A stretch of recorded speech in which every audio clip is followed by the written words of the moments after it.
Alors, c'est bon? Tout le monde est bien installé? Bonsoir et bienvenue à toutes et à tous. Merci d'être venus aussi nombreux à participer à cette réunion publique. Donc, pour vous parler un petit peu du programme de cette soirée, après la prise de parole de nos deux candidats aux élections européennes et ensuite de nos députés qui sont venus nous voir, il y aura une séance dédicace de leur livre, La régression en marche, et aussi un petit pot à la fin au bar qui se trouve, c'est écrit Carrefour du Monde. Alors, juste avant de commencer, ce serait bien que tout le monde coupe la sonnerie de ce téléphone. Ok. Donc, je salue également toutes les personnes qui nous regardent en live sur Facebook et sur notre toute nouvelle web TV bretagneinsoumise.fr qui a été lancée la semaine dernière. Il s'agit d'une web TV militante, participative et bien sûr insoumise. L'idée est simple, faire remonter et donner de la visibilité à vos actions sur le terrain, à vos événements organisés par les groupes d'action, par les insoumises et les insoumis de Bretagne. Que ce soit des réunions publiques comme ce soir, ou alors des actions militantes, mais aussi des appuis aux luttes sociales et écologiques qui ont besoin de notre soutien sur le terrain. Et malheureusement, à cause de notre président et du gouvernement que l'on a, les raisons de lutter et de manifester ne vont pas manquer. Défendre les salariés après la casse du Code du travail. Ici, par exemple, tous les dimanches, il y a des rassemblements devant les magasins contre l'ouverture des magasins le dimanche. Ce dimanche, il y a un rassemblement devant le Carrefour Market à Charles-de-Bretagne à 10h30 et devant l'Intermarché à 10h30 à Donloup.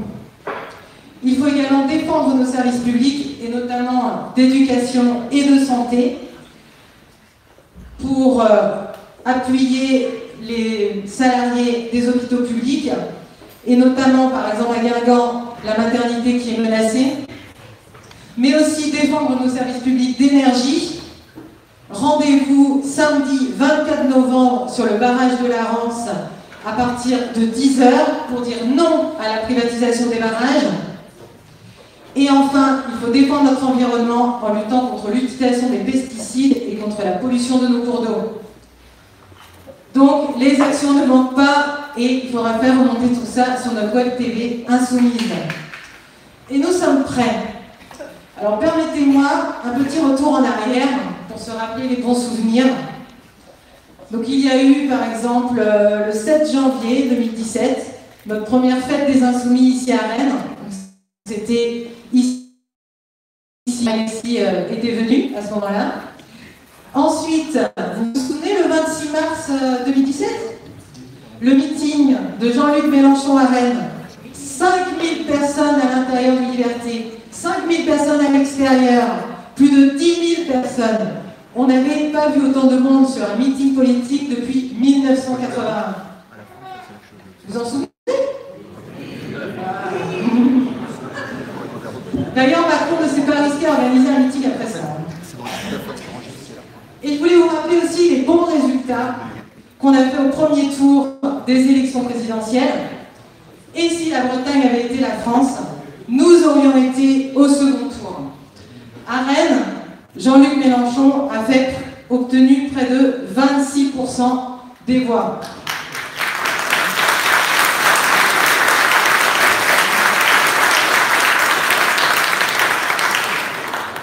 Et ceci, bien sûr, grâce à tous les militants qui étaient sur le terrain, à tracter, à faire du porte-à-porte, à organiser des porteurs de parole.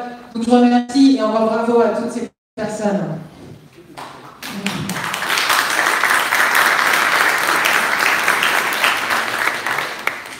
Alors ceci augure de bonnes perspectives pour la suite, non? Et notamment pour les élections européennes. Alors oui, nous voulons faire un référendum anti-Macron. Car vous savez, Macron et son gouvernement ne sont pas très créatifs ni imaginatifs. Comme vous savez, ils suivent juste les directions de la Commission européenne. Casse du code du travail, directive de la Commission européenne. Réforme SNCF, directive de la Commission européenne.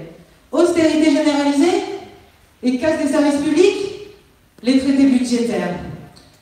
L'utilisation du glyphosate et le CETA, le traité de libre-échange avec le Canada, approuvé par la majorité des parlementaires européens. Il est temps de se mobiliser. Il faut envoyer un maximum d'insoumises et d'insoumis au Parlement européen.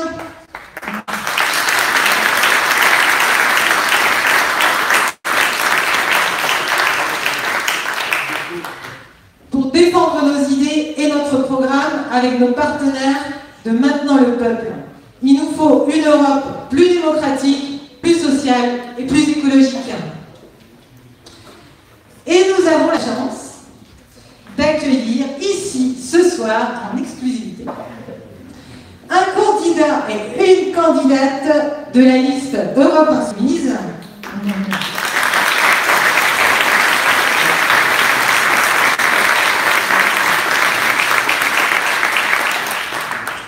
Alors nous avons Jim Delémont qui partage son militantisme contre la Loire-Atlantique.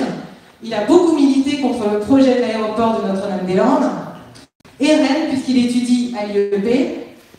Et Elisabeth Chavannes, militante insoumise de la première heure et rennaise engagée dans son milieu professionnel, la santé, mais aussi auprès des associations d'aide aux personnes migrantes et exilées. Alors je vous demande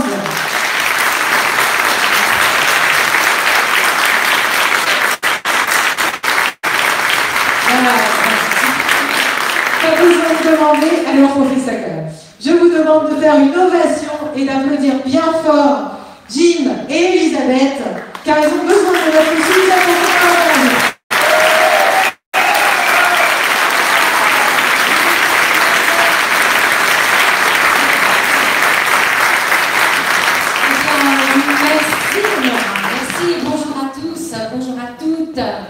Bienvenue les insoumis, les gens d'ici et d'ailleurs. Bonjour. Bien, alors, comme elle vous a dit, Enora, je travaille dans la santé. Je suis une petite ouvrière de la santé. Et je suis donc aide-soignante. Aide-soignante en EHPAD. En EHPAD privé, associatif, à but non lucratif. Alors, c'est vrai que mon engagement pourrait faire partie de la liste des candidates pour les élections européennes vient un peu de mon travail quand même, parce que j'ai vraiment de quoi être vraiment très en colère, vraiment très très en colère. D'abord par rapport à la rigueur, à l'austérité que nous imposent les directives européennes. Donc il faut savoir qu'il y a des journées, on se retrouve tout seul dans un secteur à s'occuper des personnes âgées. Ils sont à peu près 15, 16. Je crois que tu connais ça aussi, toi. Et donc, voilà, il ne faut pas s'étonner qu'il y ait des arrêts de travail, qu'il y ait des accidents du travail, que les personnels soignants s'épuisent. Voilà, donc nous, ce que nous réclamons bien sûr, c'est d'avoir quand même une qualité de nos soins, d'accueil de nos résidents. C'est quand même la moindre des choses. Donc, les politiques d'austérité, donc nous n'en voulons pas. Voilà, c'est clair et net. Et on va se battre en Europe, justement, pour parler de ça. Et que nos services publics soient de qualité. Et la deuxième partie, la deuxième chose qui me préoccupe, c'est bien sûr la condition des migrants. Et là, on peut dire que sur Rennes, on a des associations, des bénévoles qui s'investissent, mais alors d'une manière admirable. J'insiste sur ce mot-là parce que c'est tous les jours, ils accompagnent et aident les personnes migrantes. D'abord pour leur trouver un logement, ce qui n'est pas toujours pratique, donc on passe d'occupation en occupation parce que la ville toujours n'assure pas le droit fondamental d'accueillir dignement, donc c'est pas toujours évident. On passe, oui, d'occupation, d'hôtel, ils passent d'hôtel en hôtel. Donc, nous voulons, nous, un accueil digne, voilà, où les gens puissent se poser, prendre le temps de faire leur démarche pour la demande d'asile, c'est quand même important. Et donc, pour cela, pour le programme européen, eh bien, qu'est-ce qu'on veut surtout? C'est lutter et combattre au niveau des causes, surtout les causes des migrations. Œuvrer pour la paix d'abord, les conflits, qui sont surtout la cause d'exode important. Les conflits, résoudre tous les problèmes sur le climat, parce que ça va venir, hein, d'ici quelques années, on va avoir une invasion de personnes qui vont fuir leur pays parce qu'il y a la famine causée par justement le réchauffement climatique. Et puis pour des raisons économiques, ça peut se comprendre. On a envie de... Voilà, les peuples sont affamés, les échanges commerciaux sont complètement inégaux. Et donc, on veut pour ces personnes-là que les pays ils se développent normalement, qu'on ne les exploite pas, tout simplement. Voilà, je vous remercie.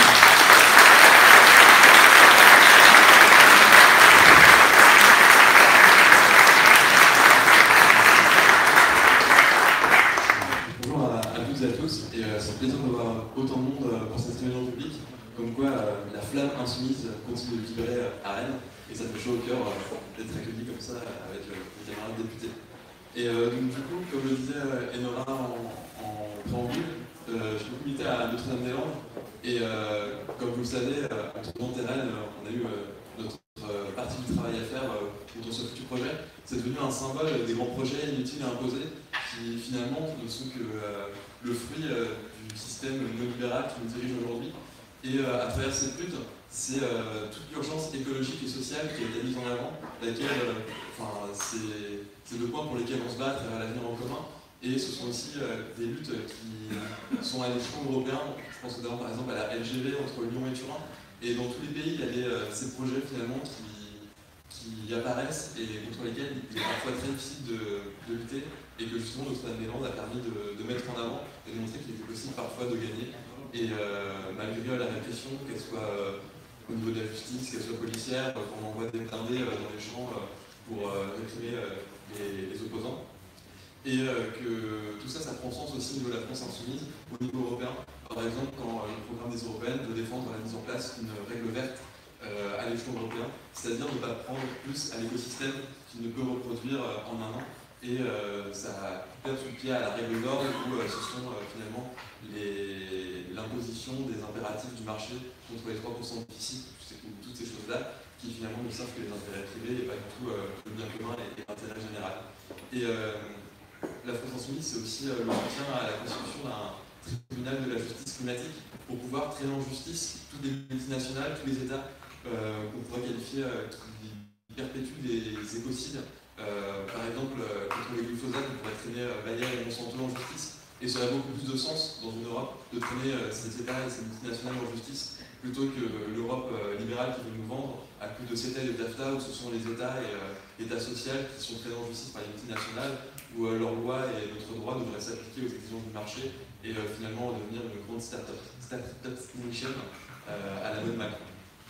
Et enfin aussi, à Rennes, ce matin, les élus de France Insoumise étaient devant le centre des affaires Euro-Rennes. Et ça fait partie de cette grande logique des métropoles.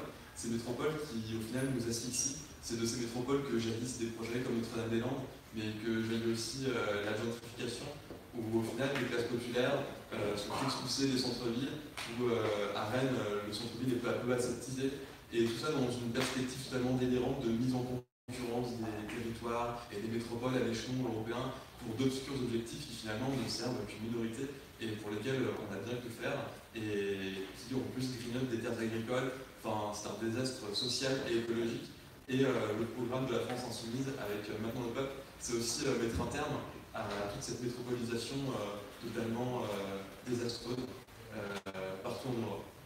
Et du coup, les députés insoumis au Parlement européen, même s'ils ne pourront pas changer l'Union européenne de l'intérieur, ils auront le même rôle que nos députés insoumis à l'Assemblée nationale, un rôle de députés combatifs, de députés qui vont porter la voix du peuple, qui vont lutter contre les lobbies, qui vont servir de lanceurs d'alerte, qui auront aussi une nouvelle tribune européenne pour pouvoir lutter et porter des revendications plus sociales, plus solidaires, plus justes, et finalement qui permettront de tracer un autre horizon des possibles.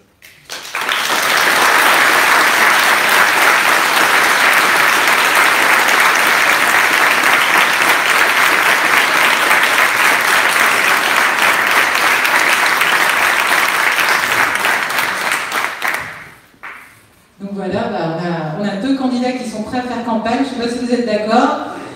Mais en tout cas,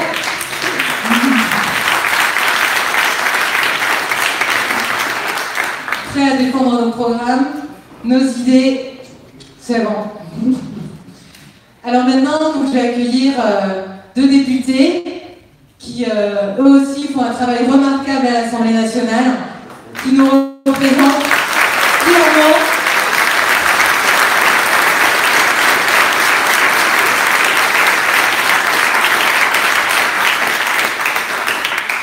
Avec une critique bien sûr constructive et des propositions, les propositions issues de l'avenir en commun.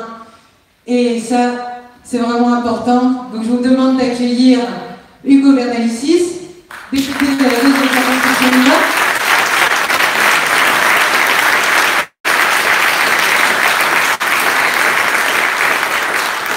Et ensuite, ce sera Alexis Corbière, député de la Seine-Saint-Denis.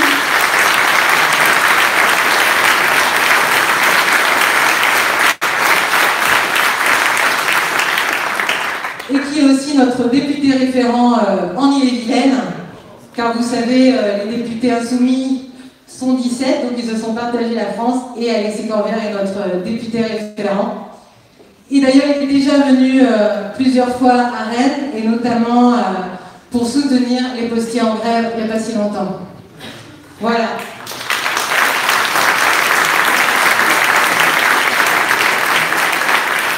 Hugo, c'est à toi.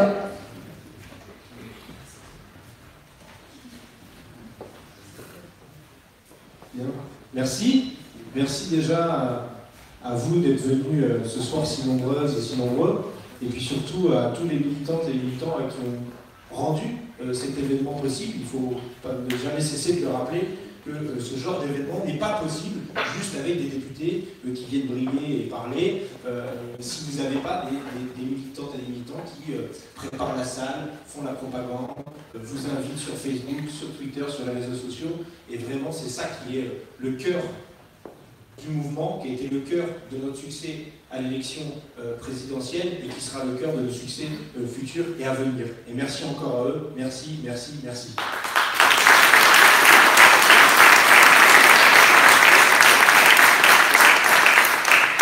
Je vous propose ce soir qu'on fasse un exercice ensemble qu'on fait régulièrement à l'Assemblée nationale. C'est celui de libérer les énergies. C'est important parce qu'après on se sent beaucoup mieux. Et on verra si on arrive à ouvrir ses chakras. Je vous promets rien, mais au moins la libération des énergies.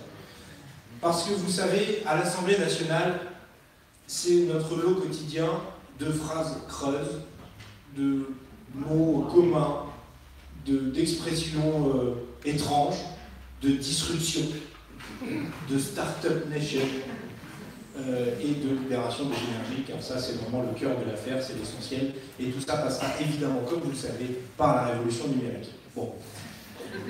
Voilà, j'ai résumé le programme de la République en marche et vous mettez ça, vous le décliner sur tous les sujets, c'est à peu près ça l'idée. Évidemment, sur le fond, ce qui nous est proposé à l'Assemblée nationale, ce sont des grandes régressions, et c'est là où je vous montre ce livre magnifique, La régression en marche, qui est le fruit du travail des 17 députés à l'Assemblée nationale, qui n'est pas une petite affaire. Pas juste de sortir un bouquin, mais le contenu que vous avez là-dedans. Vous avez un peu plus d'un an de militantisme à l'Assemblée nationale sur tous les textes de loi, projets ou propositions qui ont été faites à l'Assemblée nationale. Et dites-vous bien que sur 100% des sujets qui ont été traités à l'Assemblée nationale, vous pourrez trouver une parole d'un ou de plusieurs députés de la France insoumise. Et qu'à 17, vous pouvez vous dire que c'est un travail extraordinaire et déterminant. Je vais vous faire une petite liste un peu des thèmes qu'on y a traités, et elle n'est pas exhaustive. Dites-vous bien qu'elle n'est pas exhaustive. On a parlé de la lutte contre le terrorisme. C'était d'ailleurs le premier texte à l'Assemblée nationale, la 6e prorogation de l'état d'urgence. Et pour le coup, c'est moi qui m'y suis collé. Donc j'arrivais là, comme ça, je n'ai jamais été élu de ce soir, en ce qui me concerne, j'avais aucun mandat, et vous retrouvez à faire une motion de rejet préalable. Donc c'est un discours de 30 minutes à la tribune pour expliquer pourquoi il ne faut pas proroger pour une 6e fois l'état d'urgence. Et je vous prie de croire que ça a posé les premiers jalons, c'est une belle expérience, dans le bain tout de suite immédiatement, de se dire que finalement, il ne suffit pas de contester l'ordre des choses, mais il faut aussi donner à voir autre chose. Et on a donné le ton à la fois d'une force d'opposition très claire et très nette, mais une force également de proposition. Alors le terrorisme, ensuite on a eu très vite, vous savez, la loi confiance dans la vie publique. La confiance, c'est important aussi. Si vous voulez libérer les énergies, c'est déterminant. Pas de confiance, s'il n'y a pas de libération des énergies, pas de libération des énergies, s'il n'y a pas de confiance. Donc dans cette loi magnifique, par exemple, qui prévoyait de répondre aux problématiques de François Fillon, essentiellement, qui pourtant s'est un peu retiré de la vie politique et de l'emploi de sa femme a priori comme assistante parlementaire, comme si c'était la norme. Heureusement, ce n'était pas la norme. On a mis dans ce texte de loi tout un tas de restrictions. Donc confiance dans la vie publique, vous pouvez vous dire, on a mis des restrictions par exemple sur le pantouflage, sur le fait que les hauts fonctionnaires étant privés. Ah non, ça on l'a pas fait, pardon. On aurait pu se dire qu'on allait mettre des restrictions à un certain nombre de concentrations dans les médias, de puissances d'argent qui aussi répondent à des marchés publics par ailleurs, et on voit les connivences qu'il peut y avoir. Ah non, ça on l'a pas fait dans ce texte de loi-là, ça on l'a pas fait. Tout un tas de choses qu'on n'a pas fait. Par contre, on a interdit les emplois familiaux pour les parlementaires. Ça c'était important. Donc vous pouvez se dire finalement que ça peut être important. Donc vous ne pouvez pas embaucher votre papa ou votre maman, vos grands-parents non plus, vos enfants non plus, vos frères, ah non, les frères et sœurs si on peut. Vous regardez dans le texte de loi, ils ont oublié les frères et sœurs. Ça ne doit pas être la famille. Donc on a commencé comme ça, avec des coups de com' pour faire croire que la République En Marche faisait de la politique alors qu'on était en train de faire des régressions et de surtout jeter l'opprobre et la suspicion sur les parlementaires. Gardez ça en tête parce qu'on va y revenir après. Il y a une histoire de réforme constitutionnelle qui continue ce fil conducteur de détestation des parlementaires dans ce pays au profit du pouvoir de l'exécutif.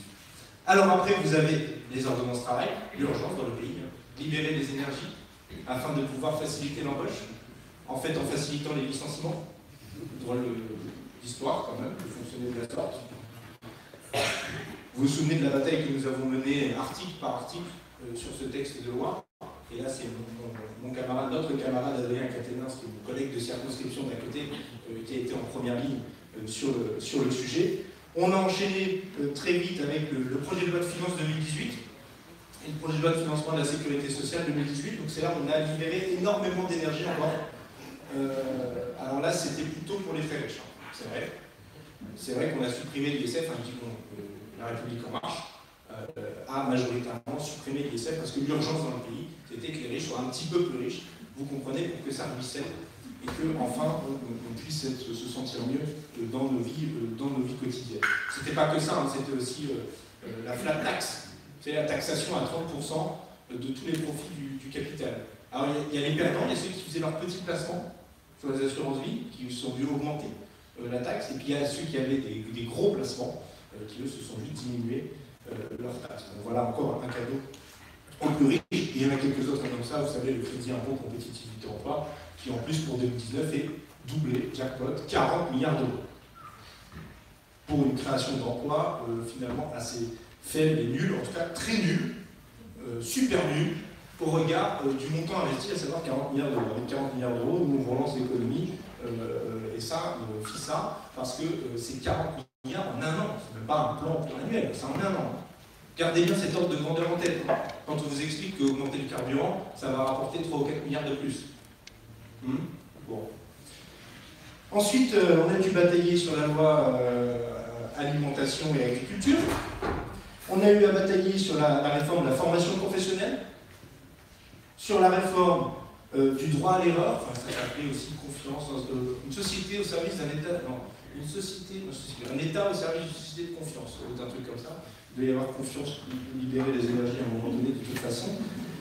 Et avec AP 2022, c'est le nouveau nom de la RGPP qui est devenu la MAP, la modernisation de l'action publique, qui est devenue Action publique 2022. Voilà. Hein. Je traduis, suppression de 150 000 postes de fonctionnaires. C'est plus clair? Et embauche massive de contractuels. Je fais juste une petite parenthèse. On vous explique qu'il serait temps qu'on puisse embaucher des contractuels dans la fonction publique.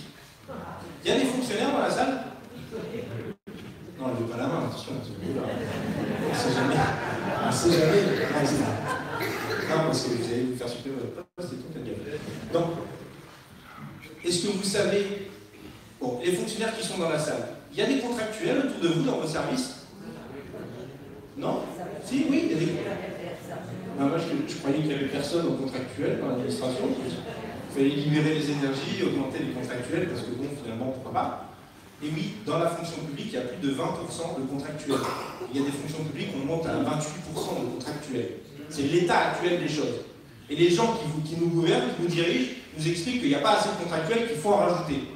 Et les mêmes viennent vous voir dans la loi sur les ordonnances de travail en disant qu'il faut lutter contre la précarité et qu'il faut plafonner le nombre de contractuels dans les entreprises privées et faire un système de bonus-malus parce que c'est pas bien qu'on a trop de contractuels. Vous voyez l'hypocrisie dans laquelle on se trouve? Non, ces gens-là détestent l'État et veulent détruire la fonction publique et le statut de la fonction publique. Ça, c'était droit à l'erreur avec l'administration publique 2022 parce qu'ils ont mis ça en annexe du texte de loi, comme quoi on adhérait à la stratégie Action publique 2022. Vous avez la loi Pacte de l'entreprise, elle est assez récente, celle-là, c'est celle qui permet de privatiser, s'il fallait rappeler au combien ils détestent l'État, de privatiser les aéroports de Paris et la Française des Jeux. Plus la modification d'un certain nombre de seuils dans l'entreprise, comme si le problème majeur dans ce pays, c'était que pour obliger une entreprise à avoir un local syndical, il fallait passer de 200 à 250 salariés. Non mais franchement, on se moque de qui? On se moque de qui? Parcoursup? Mais oui, je les égrène, je me dis ah ouais c'est vrai, il y avait ça aussi. Parcoursup, bon alors là, Parcoursup c'est une catastrophe.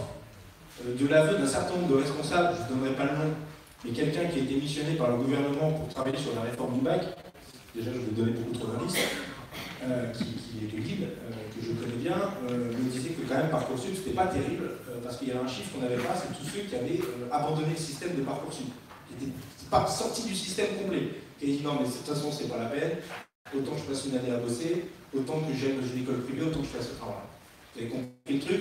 Et ça, c'est plusieurs milliers d'étudiants cette année qui sont sortis du système de l'enseignement supérieur, ce qui est proprement scandaleux. Et vous avez la même ministre qui arrive en disant mais si on augmente les places d'université, 30 000 en 5 ans, etc. Mais c'est bien plus que ça. Il faut autant de places d'université que de besoins, de gens qui veulent y aller. C'est ça la force d'un grand pays, de la 5e, maintenant 6e puissance mondiale. C'est de pouvoir avoir le plus haut niveau de qualification dans son pays. Mais non, c'est pas ce qu'on fait. On trie, on sélectionne, et puis on en met une bonne partie au rebut, et c'est proprement inacceptable. Et là-dedans, vous avez même une contribution qui est demandée aux étudiants maintenant, 90 €. Ok, c'est dans ce texte de la loi là. Maintenant, les étudiants ils payent 90 € pour la médecine préventive, une partie du sport, de la culture à l'université, collectée par le Crous. C'est une nouveauté. Et alors, il y a deux choses magiques dans ce truc-là, c'est qu'ils l'ont augmenté par rapport à ce que les étudiants devaient payer avant, mais il se trouve que c'est pas une augmentation des moyens à leur disposition, parce que c'est eux qui se le payent. C'est eux qui payent les 90 € qu'on leur redonne. Et alors, au passage, ils ont expliqué qu'il y aurait une partie qui irait au budget général de l'État. Voilà, comme ça. Donc merci les étudiants, on peut les applaudir. Merci. Grâce à vous, on résorbe le déficit, c'est sympa. Et au passage, on finance les banques. Parce que pour payer les 90 € au Crous, ou quand le Crous le reverse à l'étudiant, parce que finalement il est boursier, à chaque fois qu'il y a un transfert bancaire comme ça, 2%. 2% d'impact. Merci les étudiants. Vraiment. Donc ça, c'était Parcoursup. Asile et immigration. rappeler que s'il y a bien un groupe parlementaire qui a mené cette bataille pied à pied, en commission, dans l'hémicycle, qui a proposé un contre-budget que vous retrouverez sur le site de la France Insoumise, qui est un document qui fait 36-38 pages de mémoire, quelque chose comme ça, écrit en tout petit, c'est le groupe de la France Insoumise. C'est le groupe de la France Insoumise qui a dit ô combien il était évident, nécessaire, impératif d'accueillir toute personne qui arrive sur le territoire national. Voilà ce que nous disons. Et oui, il faudra aussi s'attaquer au code de l'immigration forcée.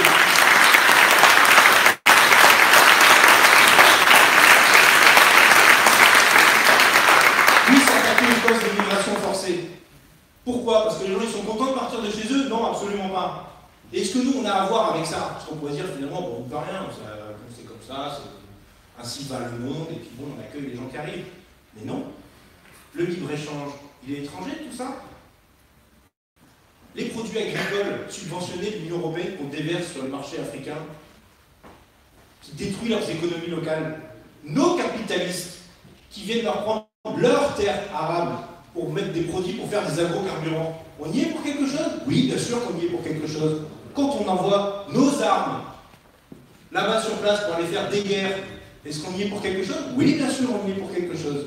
Donc ne vous dites pas qu'on ne peut rien sur les causes des migrations forcées. Bien sûr, on a une part de responsabilité, et le moment venu, il faudra revenir sur tout ça, et que ce soit pour l'Afrique, et pas seulement, il y a aussi tout un tas de pays européens, je pense notamment à l'Europe de l'Est, où il y a aussi des flux migratoires qui arrivent, et on n'y est pas non plus complètement étranger. Bon. La réforme de la SNCF. Là, on a libéré les énergies, mais total. D'ailleurs, maintenant, il y a beaucoup plus de trains. Ils sont beaucoup moins chers.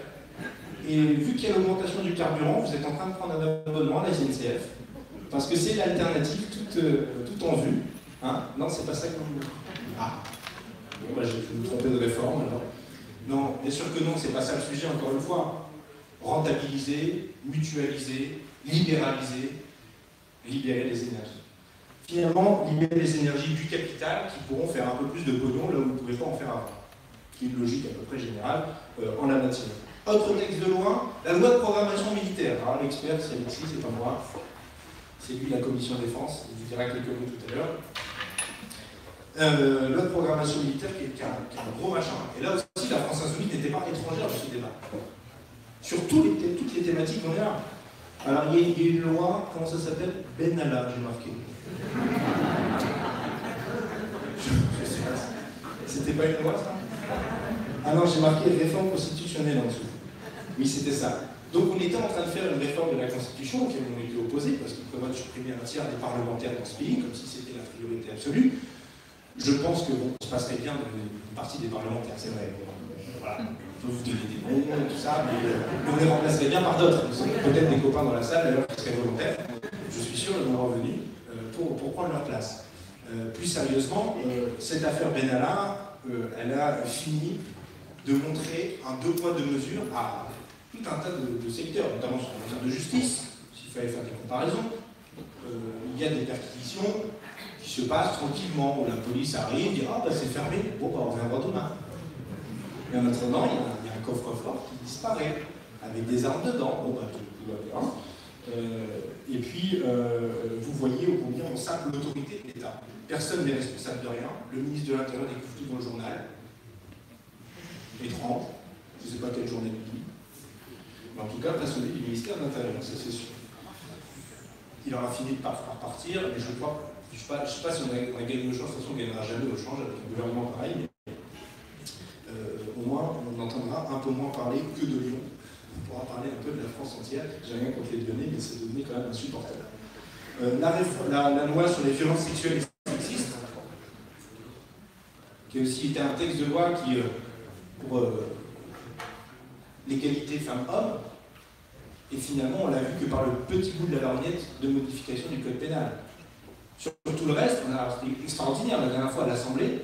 Je ne sais plus quelle date exacte c'était là il y a moins d'une semaine. Vous savez, ce jour de dépassement pour les femmes, on dit que c'est le jour à partir duquel elles travaillent gratuitement. Ou si vous voulez, chaque jour à partir de 15h35. Et alors, le président de l'Assemblée nationale Ferrand dit ça, les femmes travaillent gratuitement à partir de 15h35, applaudissements.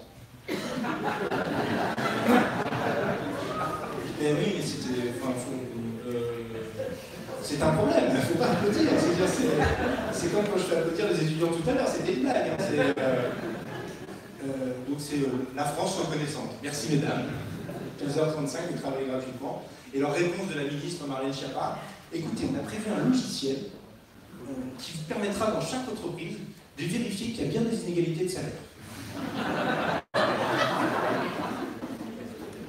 Non mais c'est pas sérieux, c'est ça. On croirait une blague. Mais non, c'est ce qu'ils font. Des politiques très fortes chez l'État, l'inspecteur du travail, aller dans les boîtes, appliquer leur logiciel, pourquoi pas, littéralement l'amende, si sur le champ, vous ne mettez pas à l'égalité salariale claire et nette et immédiatement. Ben non, c'est pas ce qu'il faut. En tout cas, c'est ce qu'on ferait, hein, vous notez. Et puis, il y a aussi, au-delà de tous ces textes de loi, je ne vous ai pas parlé du RGPD, le règlement sur les données personnelles, la cybersécurité, je ne vous ai pas parlé du secret des affaires, mais ça c'est parce qu'il y a aussi une inspiration européenne derrière tout ce que je viens de vous dire. Le secret des affaires.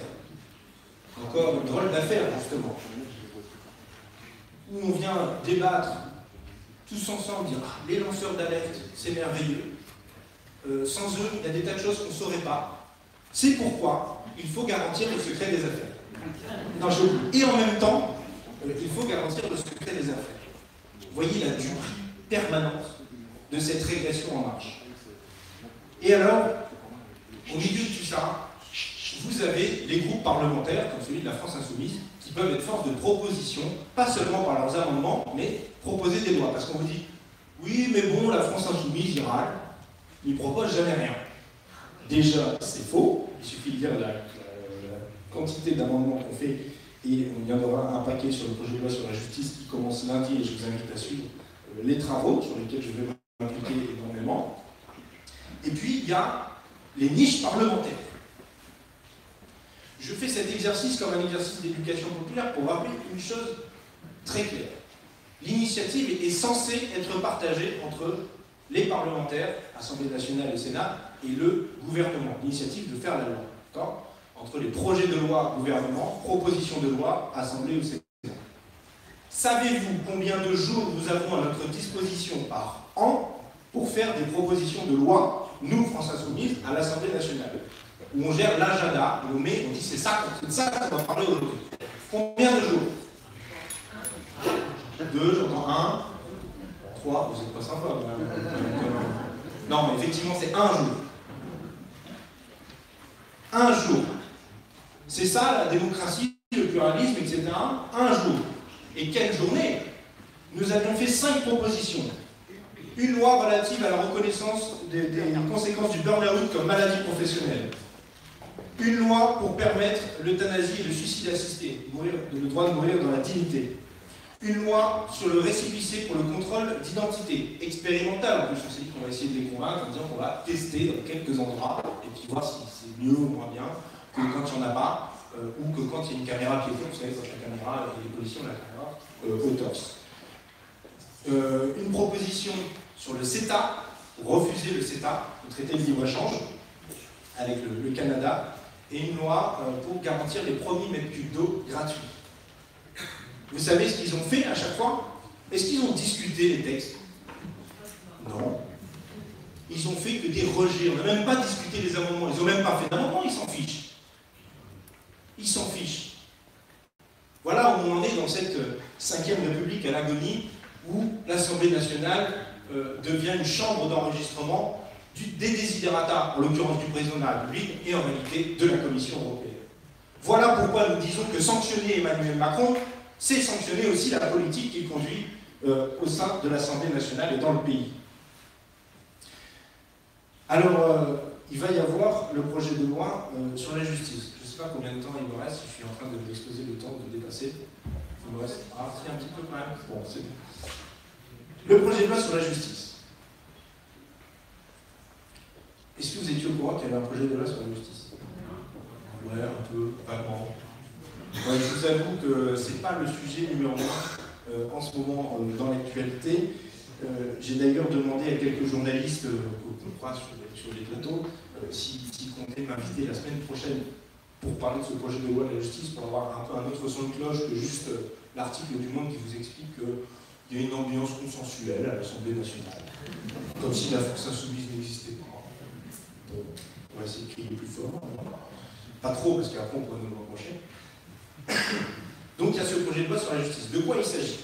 Il s'agit d'un monstre législatif, en réalité, puisque vous avez plus de 50 articles qui se proposent de réviser la procédure civile, la procédure pénale, le code pénal, et même l'organisation de la justice, en passant par la protection judiciaire de la jeunesse par un prisme assez particulier, qui est la construction de 20 centres éducatifs fermés supplémentaires dans le pays, en plus des 70, je crois, qu'il y a à l'heure actuelle, 50, et on va passer à 70, des 50 qu'il y a à l'heure actuelle. Et d'ailleurs, au passage, ils mettent en place une amende forfaitaire pour l'usage simple de stupéfiants. En gros, si vous fumez du cannabis, par exemple, dans la rue, vous en avez sur vous en possession. À l'heure actuelle, comment ça se passe? Vous faites arrêter par la police, ils vous emmènent en poste, garde à vue, ils tapent une procédure pénale qui est transmise au magistrat, au parquet, qui ensuite vous convoque au tribunal et vous dit bon, soit c'est pas bien rappelé à la loi, soit c'est pas bien une amende, de la prison, enfin pas tout. Le magistrat il fait en fonction de ce qu'il a à sa disposition. Et ils disent en gros ça prend trop de temps, on va mettre une amende de 200 €. Simplicité, efficacité, action, fermeté, libération des énergies, libération de l'entrée du pognon dans les caisses de l'État aussi, parce que c'est quand même ça aussi important. Je reviendrai un petit peu sur le cannabis. Parce que vous savez qu'on porte une proposition de légalisation du cannabis et d'encadrement par l'État de la production jusqu'à la vente. C'est une proposition qu'avait fait Europe Écologie Les Verts sous la précédente mandature et qui avait d'ailleurs été votée à la majorité de l'Assemblée nationale, mais jamais transmise au Sénat. Il faut croire qu'au Sénat, c'était pas hyper fan, mais ça n'a pas suivi son cours. En réalité, je pense qu'il faudrait couper l'herbe sous le pied des trafiquants. On passerait l'expression, mais c'est un peu ça. Parce que moi, je ne connais pas de trafiquant de cannabis qui dit « Ah oui, s'il vous plaît, légalisez ». Non, ça serait trop simple. Je vous laisse méditer là-dessus. Le projet de loi sur la justice, en réalité, c'est une réforme de boutiquier. Elle ne porte aucune espèce d'ambition, aucune espèce d'idée de la justice. On se retrouve avec un texte qui est censé être une loi de programmation, on met des moyens en plus, on vous dit le budget va augmenter de 5% par an, jusqu'en 2022. Génial. On va arriver de 7 milliards à 8,3 milliards. Non mais c'est bien, je veux dire, c'est bien qu'il y ait des moyens en plus, d'habitude on râle parce qu'il n'y a pas de moyens en plus. Des moyens en plus. On devrait être content. On avait prévu dans le budget de la France Insoumise que ça arrive à 9,5 milliards en 2022. On est un peu dans ça. Et pour arriver jusque-là, on s'était dit, ça nous permettra d'arriver tout juste aux standards européens. N'oubliez pas qu'au nombre de magistrats par habitant, si on prend un pays comparable au nôtre, comme l'Allemagne, on a 2 fois moins de magistrats parquetiers, et je sais que je ne les aime pas trop, 2 fois moins de parquetiers par habitant qu'en Allemagne. C'est quand même énorme, 2 fois moins, pas 10% de moins, 2 fois moins. Et après on s'étonne que les affaires ne sont pas suffisamment rapidement traitées. Il faut ce qu'ils peuvent. Bon. Alors du coup, on a ces 5% en plus. Et est-ce que vous croyez qu'on a un magnifique débat à l'Assemblée nationale sur comment étendre les droits, comment mieux intégrer le justiciable dans la procédure, comment mieux intégrer la place des victimes dans le procès pénal, comment mettre en place la justice restaurative qui permet, au-delà du procès pénal, de la procédure, de faire en sorte que les victimes se voient reconnues une place et se voient mieux à intégrer leur souffrance? Est-ce que vous croyez qu'on parle d'étendre l'aide juridictionnelle pour les Françaises et les Français? Rien de tout ça. On nous parle de tuyauterie. Et je vous jure, c'est vrai, hein. J'ai vu les rapporteurs du texte de loi, République en marche, à l'Assemblée, expliquer lors des éditions qu'en fait, bon, alors, la justice, c'est une histoire de tuyaux. Donc vous avez une baignoire, d'accord, avec dedans de l'eau. Ça, c'est les dossiers. Ok, bon. Vous avez un robinet. Et il coule. Et il coule un peu trop fort. Okay, ça, c'est les gens qui vont devant le juge, qui ne sont pas contents pour les contentieux et qui portent plainte. Et puis vous avez la bombe pour évacuer l'eau, qui est toute petite, parce que vous n'avez pas suffisamment de magistrats, de greffiers et de personnel en général pour pouvoir accélérer la procédure. Donc on vous dit, plutôt que d'augmenter la bombe, d'avoir plus de magistrats, on en aura un tout petit peu plus, c'est tellement marginal que ça en devient risible, on va faire en sorte de fermer un peu le robinet, que vous aviez moins devant le juge. Et on vous dit, non, mais c'est pas forcément nécessaire d'aller tout le temps devant le juge, vous pouvez vous mettre d'accord entre vous. Et sur le fond, pourquoi pas, je veux dire, les gens peuvent se mettre d'accord, c'est bon, qu'est-ce qu'ils viennent de saouler la justice? C'est pénible, les gens. Et donc, ils vous proposent de mettre en place des médiations préalables obligatoires, des modes alternatifs au règlement des différences, c'est comme ça que ça s'appelle, pour ceux qui connaissent les marques. Bon. Et alors, on peut se dire, c'est génial, sauf que quand vous rendez ça obligatoire et qu'il n'y a que la voie des conciliateurs de justice, la conciliation qui est gratuite, que toutes les autres modes de médiation en ligne, parce que c'est ça qu'on vous propose aussi à terme, hein, si vous irez sur votre site internet, dire ah oui, j'ai un contentieux, est-ce que ça vaut le coup d'y aller ou pas? Avec des beaux algorithmes, tout ça. Et bien ça, ces modes de règlement-là, ce sera payant. Et oui. Alors on vous dit aussi, bon, le juge, ça suffit. Ça suffit, il fait des actes qui sont embêtants dans le cadre de divorce, etc. Donc on va arrêter d'aller devant le juge, on va dire que ce sont les notaires qui vont le faire. En plus, c'est bien des notaires, il y en a plus que des tribunaux, c'est sûr, Madame Dati a supprimé plein, et eux, ils ne prévoient pas d'en faire. Hein, on se demande où parle le budget, je vais le dire après. Il faut être un peu patient. Pareil, vous irez chez le notaire, payant. C'est ça, leur sort.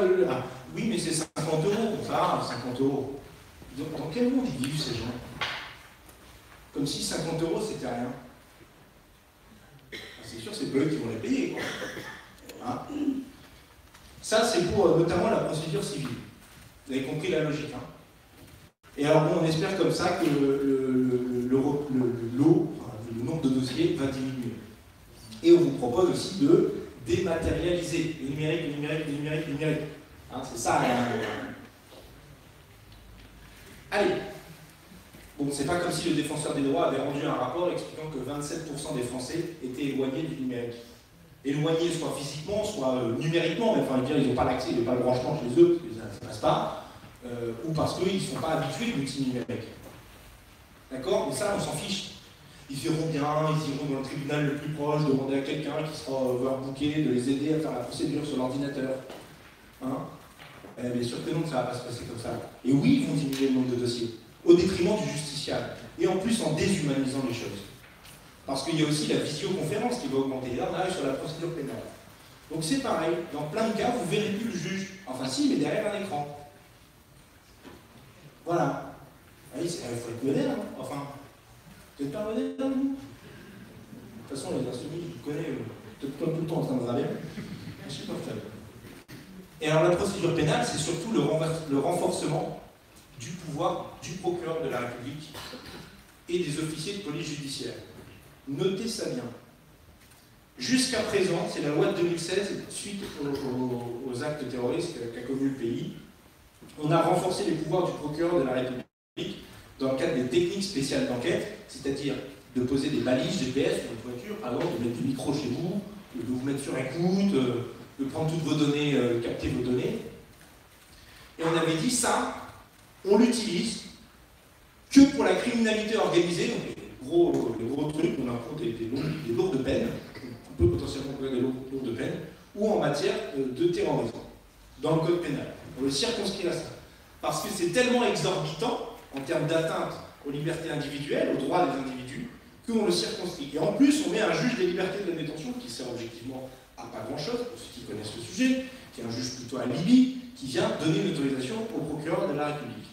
Et bien ça, ils abaissent le seuil à... Enfin, ils abaissent. En gros, ils disent tous les délits punissables de 3 ans d'emprisonnement ou plus, vous pouvez être susceptible de faire l'objet de ces techniques.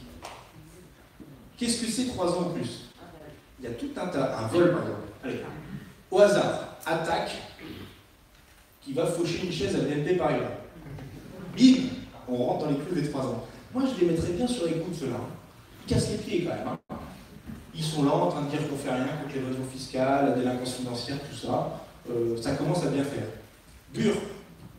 Vous avez vu déjà en l'état actuel des droits ce qu'ils essayent de faire en termes de criminalisation de l'action militante des militants écologistes, où cet avocat a failli se faire perquisitionner et où on leur a rappelé quand même à ces procureurs garants du droit et de... bref, que le bâtonnier devait être averti au courant pour la perquisition. Vous croyez qu'ils l'ont fait? Finalement, ils ont renoncé tellement c'était un tollé chez tous les avocats. Voilà ce qu'ils veulent faire, plus d'autoritarisme. Parce qu'en réalité, ce projet de loi sur la justice, ils cherchent à faire des économies pour construire des places de prison. Voilà ce qu'ils veulent faire. Du sécuritaire. Parce que leur logique conduit à du sécuritaire. Parce que les gens n'adhèrent pas à leur projet libéral. Et donc, du coup, il faut contenir les masses, y compris en les mettant en prison si besoin. Regardez ce qui s'est passé, et je ne vais pas tarder à conclure. Sur ce type qui est sorti de prison, il n'y a pas eu de suivi, et il allait voler un caleçon. Vous avez vu, vous avez peut-être vu dans la presse, il a été volé un caleçon. Il s'est fait attraper, on lui dit, tu vas aller où? En prison. C'est dingue, quoi. Alors que le type, il sort, il n'a rien, il va voler un caleçon parce qu'il n'a pas de sous. Voilà dans quel monde on vit. Et alors, ils construisent des places de prison, 1,5 milliard, ça va nous coûter cette affaire. Alors même qu'on est déjà en difficulté pour recruter des surveillants pénitentiaires. On va construire des places, alors il faudra encore plus de surveillants pénitentiaires. On va encore avoir plus de difficultés à en recruter. Tout ça est un cercle vicieux qui nous ronge, surtout que la prison est aujourd'hui un facteur majeur de récidive. Or, moi, je veux moins de récidive. Pourquoi je veux moins de récidive? Parce que je veux moins de délinquance. Dites-vous bien que ceux qui vous vendent ce projet vous vendent plus de délinquance et enferment les gens dans des cercles vicieux. Voilà où on en est rendu avec ce projet de loi sur la justice qui est finalement beaucoup plus autoritaire et n'a de justice que le mot. Alors qu'on pourrait faire tellement de belles choses. On pourrait faire tellement de mesures de milieu ouvert, embaucher les conseillers pénitentiaires d'insertion et de probation qui sont les travailleurs sociaux du ministère de la Justice, qui pourraient faire tellement de belles choses d'accompagner les gens, de les réinsérer, pour que justement ils sortent de leur parcours délinquentiel et qu'ils puissent être des citoyens et des citoyennes à part entière. C'est pour ça que j'étais ce matin au centre pénitentiaire pour femmes, ici à Rennes, qui est la seule maison centrale. C'est vous dire aussi l'injustice qu'il y a pour les personnes détenues, pour les femmes, puisque vous ne pouvez même pas être proche de votre famille quand vous êtes incarcéré, parce que si vous avez fait un crime trop grave, vous finissez à Rennes. Alors c'est beau, Rennes, c'est sympa, mais quand votre famille elle est à Marseille, c'est un peu compliqué. Bon. Et je vais conclure en vous disant que finalement, vous l'aurez compris, sur tous ces sujets, nous sommes prêts à gouverner le pays. Nous sommes prêts à gouverner ce pays. Et le plus tôt sera le mieux.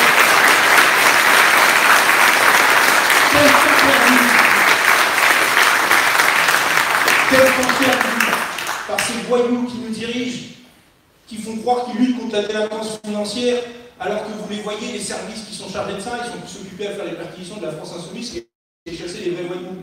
Rendez-vous compte, ils sont 90 malheureux dans ce pauvre bureau pour tout le pays, 90 policiers.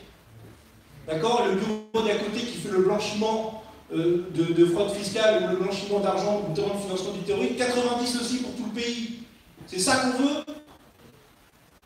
Le parquet national financier, ils sont 16, je crois, 17 pour tout le pays, comme s'il n'y avait pas suffisamment de dossiers. On se moque du monde. Alors dites-vous bien, on est prêt à gouverner le pays, parce que de toute façon, à la fin, c'est nous qu'on va. Et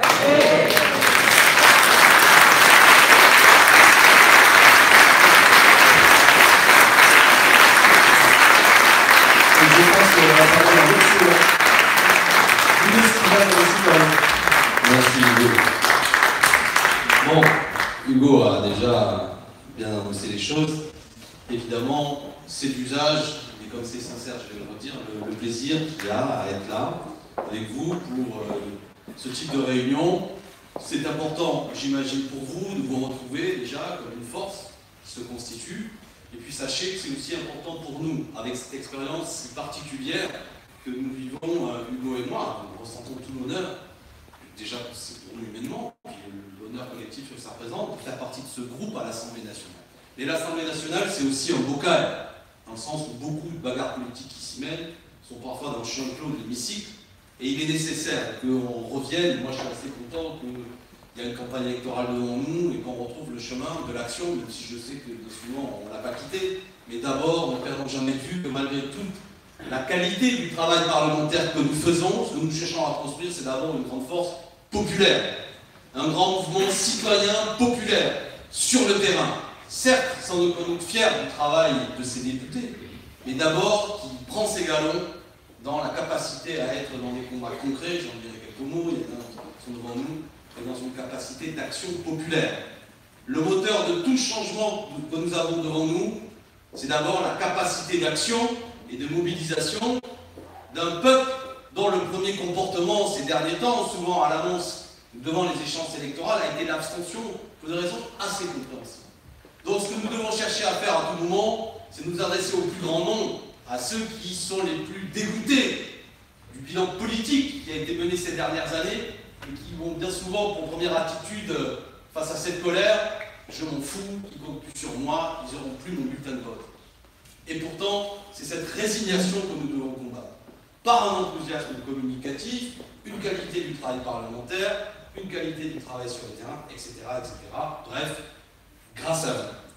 Alors, Hugo l'a dit, il y a un travail qui peut être versé dans une pédagogie particulière dans ce combat, pour dire, voilà, les députés, voilà le boulot qu'ils font. C'est le sens du petit bouquin qui a été fait, un peu aride, et si vous avez 5 minutes, lisez-le, dans lequel chacun parle dans la commission dans laquelle on siège, vous savez, il y a des commissions de l'Assemblée nationale, on a essayé un peu de résumer le bilan que nous avons fait sur ces 18 mois. Je vais l'évoquer, mais Hugo a fait l'essentiel du boulot. Moi, je veux revenir sur ces 18 mois aussi d'Emmanuel Macron. C'est pas une présidence, c'est une médisance. C'est pas un président, c'est un méprisant. Et c'est ça qui devient de plus en plus acquis pour beaucoup de nos concitoyens. Le mépris, ça suffit. C'est ça qui commence à monter. Ce président souriant, auquel on attendait une grandeur, est en fait un grondeur permanent. Il engueule tout le monde. Et ce mépris, nous devons être l'énergie, nous, qui amène à transformer ça dans un projet politique. Mais d'abord, il faut s'appuyer là-dessus. Le mépris, ça suffit. J'écoutais le président de la République, hier soir, il disait qu'il avait échoué, par moment, vous savez, c'est son moment modeste, il a échoué à réconcilier, j'espère pas trop sa pensée, à réconcilier le peuple avec ses représentants. Avec ses dirigeants. Incroyable, Franck. J'évoquais le mépris, vous savez, le mépris, peut-être qu'il y a des cinéphiles dans la salle, c'est le titre d'un film, Le Mépris, Jean-Luc Godard, l'adaptation d'un bouquin d'un Italien.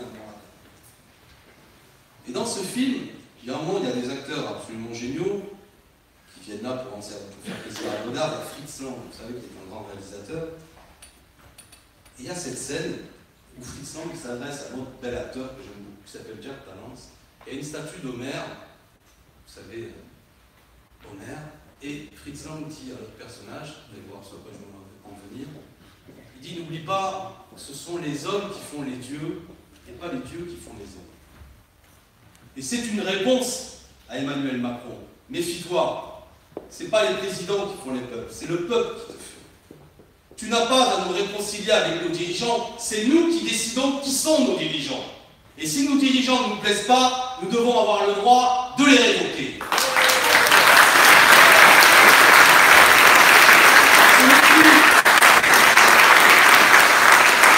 J'avais essayé de construire un peu un propos quand on fait un discours, mépris du passé. Mais vous savez, je suis prof d'histoire, et les combats historiques, la question des mémoires, sont des questions culturelles qu'il ne faut pas laisser de côté. Le mépris du passé, on sort d'une séquence qui se voulait grandiose. On fêtait le centenaire de la Première Guerre mondiale. Événement majeur, une tragédie sans nom, qui a saigné ce continent et particulièrement ce pays. Et tout ça a fini sur quoi? Sur une polémique minable, où le président de la République a cru utile, traversant la rue et répondant à la volée à quelqu'un, qu'il était légitime que la République rende hommage au maréchal Pétain. Non, Emmanuel Macron, il n'est pas légitime que l'on rende hommage au maréchal Pétain. Quand on dit ça, on n'est plus dans une itinérance mémorielle, une itinérance mémorielle, c'est comme ça qu'il appelle son courroux. On est dans une errance mémorielle. Il faut nous aussi, comme grand courant, mouvement populaire, que nous parlions d'histoire. Oui, la Première Guerre mondiale n'est pas un moment glorieux, c'est une tragédie sans nom. Et je dis ça ici en Bretagne. où le prix qui a été payé par les jeunes Bretons a été plus important que ceux de toutes les régions de France. 130 000 Bretons sont morts durant la Première Guerre mondiale. Et parmi eux, il y a notamment une réalité qui a particulièrement touché les jeunes Bretons. Vous savez, je ne veux pas résumer les près de 20 millions de morts de la Première Guerre mondiale, près de 2 millions de Français, uniquement à ce qui a frappé 600 soldats. Mais je crois que nous devons être fidèles à certains combats de mémoire. Et moi, depuis des années, je mène combat pour la réhabilitation de ceux qui ont été fusillés pour l'exemple. Et vous, amis Bretons, vous avez cette particularité que parmi ces 600 soldats fusillés pour l'exemple, vous avez été les plus nombreux. C'est près de 51 soldats bretons qui ont été collés au mur. Tout ça pourquoi, quand on regarde les raisons pour lesquelles arbitraires ils ont été fusillés? Automutilation, abandon de poste, et notamment, particulièrement, au mois de novembre et octobre 1914. Et pourquoi au mois d'octobre et novembre 1914? Des soldats, qu'est-ce que ça veut dire automutilation? Ça veut dire que des hommes préféraient se tirer une balle dans le pied ou dans la main pour ne plus monter au front. Et pourquoi ils en étaient arrivés là? Parce que la première année de la guerre, et notamment la journée du 22 août 1914, savez-vous que jamais dans l'histoire de l'humanité, en une seule journée, à l'occasion d'une bataille, il y a eu autant de morts? 130 000 soldats français sont tombés le 22 août 1914, parce que les officiers, et notamment le général Nivelle, et notamment Joffre, utilisaient les soldats français comme de la viande, qui se faisaient massacrer par le ministère des Renseignements. C'est le nombre de financiers qui sont restés sur les monuments. Pourquoi je parle de ça? Comment peut-on, alors que nous devrions 100 ans plus tard, essayer de restituer cette histoire complexe et rendre hommage notamment à tous ces gens qui étaient des artisans, des paysans, tous ceux qui sont morts? Cet hommage, de mon point de vue, a été totalement dans l'angle mort de ces cérémonies. Et tout ça, misérablement, c'est fini, à savoir s'il fallait rendre hommage, notamment au maréchal Pétain, qui va être celui qui, pendant 4 ans, va étrangler la République, va mettre en place une législation antisémite. Mais faut-il que, y compris sur les questions de mémoire, ce président ait totalement perdu le sens sur ce qu'il vit, me semble-t-il, au plus profond de ce peuple, qui certes a compris l'importance qu'il avait à défendre le territoire national, mais qui a tiré pour leçon de cette grande tragédie. Plus jamais la guerre. Plus jamais la guerre. Maudite soit la guerre. Il y a beaucoup, vous savez, de monuments morts en France qui portent cette appellation. On peut être fidèle à ceux qui sont tombés, précisément en essayant de garder le fil de ce cri qui est revenu très fort en toutes les familles de France après cette Première Guerre mondiale. Pourquoi je parle de ça? Parce qu'en même temps qu'il avait toutes ces cérémonies, il avait un forum pour la paix qui s'organisait. Et en même temps qu'il avait ces cérémonies qui se voulaient mémorielles, le président de la République n'a pas remis en cause de participation indirecte à un conflit qui a lieu actuellement et dont les médias parlent peu. C'est une guerre qui a lieu actuellement au Yémen. Actuellement au Yémen, il est une guerre terrible. Déjà plus de 10 000 personnes ont perdu la vie dans cette guerre, menée par l'Arabie Saoudite, avec du matériel militaire français que nous avons vendu à ce pays, que nous continuons à vendre, et qui a pour conséquence concrète qu'aujourd'hui, près de 5 millions d'enfants yéménites sont en situation de malnutrition et leur vie est en danger selon les rapports des Nations Unies. Et qu'il y aurait une urgence, si on veut rester fidèle à ceux qui sont tombés durant la Première Guerre mondiale, à toutes ces familles françaises qui ne voulaient plus jamais revivre cette tragédie et qui, hélas, ne l'ont vécu durant la Seconde Guerre mondiale. Et que la France soit une force de paix. De paix. Et je dis ça sans naïveté. Je suis favorable à ce que nous ayons une force militaire qui nous permet d'être indépendants, d'être souverains, qui ne place pas l'indépendance du pays ou la souveraineté du pays sous un parapluie militaire d'une puissance étrangère. Voilà pourquoi, notamment à la France insoumise, nous sommes pour sortir de l'alliance militaire qui se nomme l'OTAN. Parce que l'OTAN est une alliance militaire sous domination états-unienne. Et qu'aux États-Unis, le principal volant d'entraînement de l'économie, c'est le lobby militaro-industriel. Et que ce pays fait tourner ses usines de fabrication d'armement est un pays belliqueux pour des questions économiques. Et je mets de côté la responsabilité politique, en plus de Donald Trump, qui est quand même un sacré agité du bocal. Donc nous avons tout intérêt, si nous voulons rester une puissance de paix, à être sur une position diplomatique, et y compris notre capacité militaire, à être indépendant par rapport aux États-Unis. Voilà pourquoi il faut sortir de l'OTAN.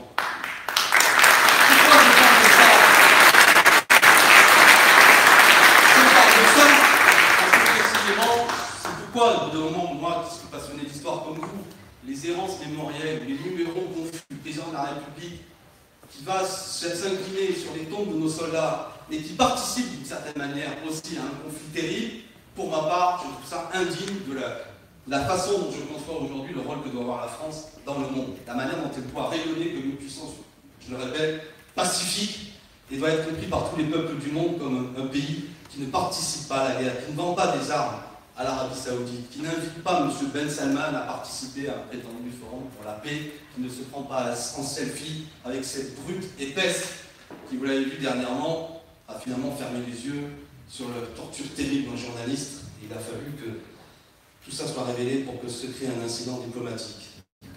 Donc, mépris mémoriel et anecdote. Bon, j'arrête là parce que je rentre dans les détails. Vous avez vu qu'ils ont même oublié parmi les pays la Serbie. Quand même. C'est accessoirement juste le pays pour lequel on s'est rentré en guerre. Après l'attentat de Sarajevo.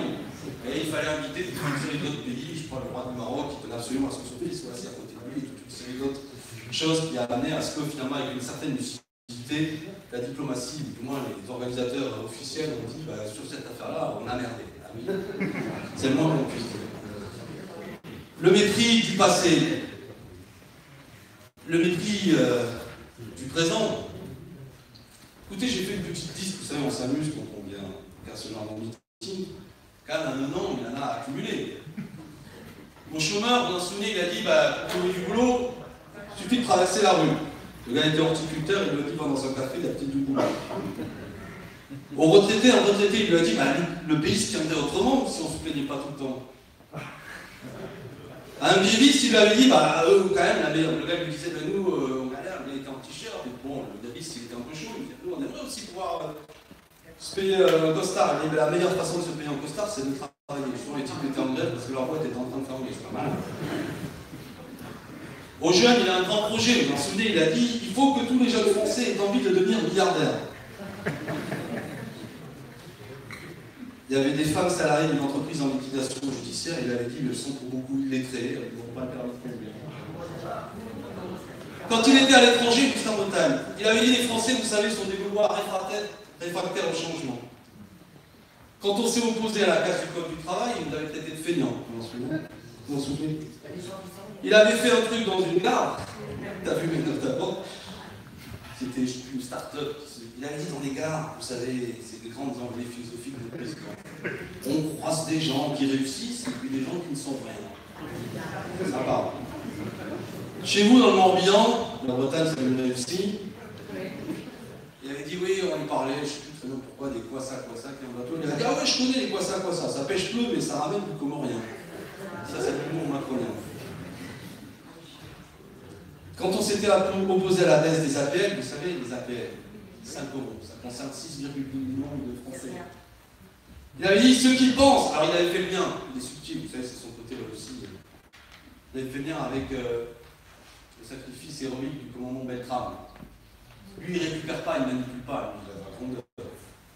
Il s'était permis de faire le lien entre ce qu'avait fait le commandant Beltrame, qui avait donné sa vie pour sauver cet otage, en cherchant à nous projeter au visage à nous qui défendions le fait qu'il était quand même indigne qu'on supprime de 5 € la baisse pour ces 6,2 millions de Français les plus modestes. Et il avait dit ceux qui pensent qu'en quelque sorte le sommet de la lutte, c'est 50 € d'APL, ces gens-là ne savent pas ce qu'est l'histoire de notre pays et devraient être dignes du commandant Beltrame. Et puis il a dit, il y a peu de temps, c'était sur le bateau, le porte-avions l'autre jour, inquiet de ce qui est en train de monter dans ce pays, parce que finalement, il y a une vertu à cette itinérance qu'il nous a fait, c'est qu'il a découvert que quand il se promenait, notamment dans l'est de la France, partout c'était protestation, prise à partie, force de police indispensable pour qu'il puisse seulement pouvoir circuler. Donc, il a constaté effectivement que ce mépris était en train de constituer une forte colère qui monte dans le pays. Et sur le porte-avions, il a déclaré qu'il était inquiet, notamment à l'occasion de la journée du 17 novembre, j'en dirai quelques mots, qui aura lieu demain, et dont je souhaite le succès. Quand je dis je, c'est pour nous, c'est pour le succès. Il a dit qu'il était inquiet face à une forme de poujadisme contemporain. C'est vous les poujadistes, c'est moi aussi. C'est vous les poujadistes contemporains. Alors contemporain, vous savez, moi j'avais un copain qui avait une insulte, c'était quand il traitait des fois les gens d'enfoirés mondants, c'est vous. Vous savez, il y a toujours un mot pour ce qu'on prêter. Non, mais mondain, c'est pour limiter. Poujadiste contemporain. Vous avez dit poujadiste, mais contemporain. Je ne sais pas pourquoi il rajoute ce mot, mais qu'est-ce que ça veut dire ce truc? Alors, poujadiste, je le rappelle, vous êtes les plus jeunes, vous le savez, c'est évidemment une référence à Pierre Poujade. Pierre Poujade, dans les années 50, c'était quelqu'un qui était commerçant, artisan, qui était papetier, et il était à la direction d'un syndicat qui s'appelait l'UDCA, l'Union démocratique des commerçants et artisans. Il a lancé un mouvement qui va devenir une force électorale, je crois que ça va s'appeler après l'Union de la fraternité française, l'UFF, qui va se présenter aux élections en 1956, et qui va notamment porter à ils vont avoir une cinquantaine de députés, et Jean-Marie Le Pen sera un des députés poujadistes. On serait nous poujadistes, paraît-il. Non. Moi je crois que c'est lui, en vérité. Parce que le poujadisme, qu'est-ce que c'est? Il y a une chose qui fait que, effectivement, M. Macron n'est pas poujadiste, c'est que le poujadisme, c'était d'abord la défense des petits commerçants contre les grandes surfaces. Ça, je reconnais, je mets à la titre de M. Macron, il ne défend pas les petits commerçants contre les grandes surfaces, il est plutôt celui qui défend la grande distribution contre les petits commerces. Mais tout le reste, c'est quoi le poujadisme? L'antiparlementarisme, la haine des fonctionnaires, la haine des syndicats. Il faudra prendre les dossiers les uns après les autres. L'antiparlementarisme. Mais tout à l'heure, Hugo l'évoquait. Qui c'est qui est le plus anti-parlementaire actuellement dans le pays? Qui c'est qui veut concentrer les pouvoirs toujours plus vers la présidence de la République? Exacerber encore plus cette monarchie présidentielle qu'est la Ve République? Qui c'est qui veut réduire le nombre de députés? C'est lui, c'est ça qui prépare. Je m'arrête là-dessus 2 secondes. Ne croyez pas, je ne suis pas en train de me dire, Corbière, depuis qu'il est député, il défend les députés. C'est pas le sujet. Mais attention, ils vont nous embobiner. Au mois de janvier-février, ils vont remettre sur le couvert la réforme institutionnelle qu'ils avaient dans les tuyaux si l'affaire Benalla n'était pas venue éclairturer. Notamment, il y a une chose qu'ils veulent modifier, s'ils veulent réduire le nombre de députés. Ils vont ramener le nombre de députés. Aujourd'hui, il y en a 577 à 400. 350 seront élus comme actuellement, dans le cadre de circonscription, plus grands, et une cinquantaine sera à la proportionnelle. Est-ce que c'est une bonne chose? Est-ce que vous pensez que l'évolution des institutions que nous souhaitons, ou du moins le principal défaut aujourd'hui de la Ve République, c'est en réalité des faibles pouvoirs du Parlement et un fort pouvoir présidentiel? Ce que prépare Macron, en réalité, c'est maintenir les pouvoirs et même les renforcer du président de la République, et en réalité, réduire le nombre de parlementaires. Pourquoi faudrait-il réduire le nombre de parlementaires? En quoi la représentation du peuple sera meilleure s'il y a moins de députés? Cette affaire vient de loin, 577 députés, c'est tout ou prou le nombre de députés qu'il y avait en 1789 à l'occasion des États généraux. À cette époque-là, et vous savez, il y a une constitution qui m'est chère au cœur, il y en a eu en 1793, elle ne sera pas appliquée, mais qui dit notamment dans sa partie constitutionnelle, je crois que c'est l'article 25, qui dit que chaque fois qu'il y a 40 000 habitants, il faut désigner un député. 40 000 habitants pendant quelques années, aujourd'hui on est sensiblement à un député pour 80 000 habitants. Ce que nous propose Emmanuel Macron avec sa réforme, c'est un député pour 160 000 habitants. Ça veut dire concrètement qu'il va y avoir des départements entiers en France où il n'y aura plus qu'un seul député. Il y aura même des départements où il y aura un député pour 2 départements. Pourquoi? On peut discuter du nombre de députés, mais pourquoi faut réduire le nombre de députés? En quoi ça va redonner plus de pouvoir au Parlement? En quoi le peuple sera mieux représenté s'il y a quasiment un député sur 2 qui disparaît? En quoi c'est une réponse à la crise politique et institutionnelle que je décrivais tout à l'heure? Alors qu'il y a un vrai sujet, il faut changer les institutions. Il y a une vraie chose, contrairement à ce que dit Emmanuel Macron, le problème n'est pas de réconcilier le peuple avec ses dirigeants, mais de nous refonder politiquement. Et ça, on l'a porté pendant l'élection présidentielle. La Ve République est à bout de souffle. Ce qui caractérise les rendez-vous électoraux, c'est l'abstention. Que M. Macron ne la ramène pas trop, il y a 46 millions d'électeurs dans ce pays. Lui qui est arrivé en tête, il a fait au premier tour 8,6 millions d'électeurs. 8,6 sur 46 millions d'électeurs. Ça veut dire que même lors de l'élection présidentielle, qui est le rendez-vous électoral qui mobilise le plus les Français, il y a sur les électeurs 36 millions de gens, oui 36 à 37 millions de gens qui n'ont pas voté pour lui. Il n'y a pas de quoi rouler des mécaniques. Même nous, on a fait 7 millions de voix. Si on avait pris le pouvoir, on n'aurait pas dit les institutions nous permettent de diriger le pays, 7 millions de voix sur 47 millions, on s'en fout, la Ve République nous permet de diriger, non? On aurait refondé tout ça. Pourquoi? Comment? En utilisant une méthode fidèle à l'histoire du pays. Une assemblée constituante.